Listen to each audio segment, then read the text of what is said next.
படம் வந்து பார்த்தீங்கன்னா, ரொம்ப ஒரு மாரி விஎஃப்எக்ஸ் அப்புறம் வந்து ஒரு ஹாரர் த்ரில்லர் செட்டெல்லாம் செம்மையா போட்டு ஒரு ஒரு ஃபன்னான, ஒரு ஃபுல் பேக்டான ஒரு படம் அப்படின்னு தான் சொல்லணும். இதுல அகத்தியா இந்த படம் வந்து பார்த்தீங்கன்னா, ஒரு மாரி டெவிலுக்கும் அ ஒரு ஏஞ்சல்ஸுக்கும் ஃபைட் அப்படின்னு சொல்லியிருப்பாங்க.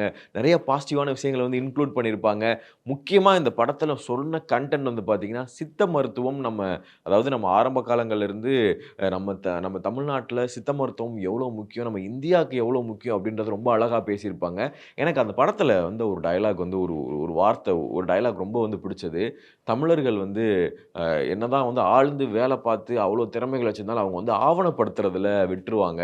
அதனால தான் இன்ன வரைக்கும் நம்ம என்னென்ன திறமைகள் நம்மகிட்ட இருந்துச்சு, எவ்வளோ நம்ம மருத்துவம் வசதி நம்மட்ட இருந்துச்சு சித்த மருத்துவத்தில, அப்படின்றத நம்ம கையில இன்ன வரைக்கும் இல்ல அப்படின்றது ரொம்ப அழகா அர்ஜுன் சாருடைய டயலாக் ஒண்ணு இருக்கும். அதே மாரி 18 சித்தர்கள் எவ்வளோ முக்கியம் அப்படின்றத, அ இப்ப காலகட்டத்தில எப்படி இந்த படத்த இந்த மாரி ஒரு பாசிட்டிவாவும், சித்த மருத்துவம் முக்கியம் அப்படின்றது கொண்டு வந்தாங்கன்றது தெரியல. ஏன்னா, அந்த படம் பார்க்கும்போது அவ்வளோ அழகா இருந்தது. அந்த விஷயம் தெரிஞ்சது அப்படின்னு தான் சொல்லணும்.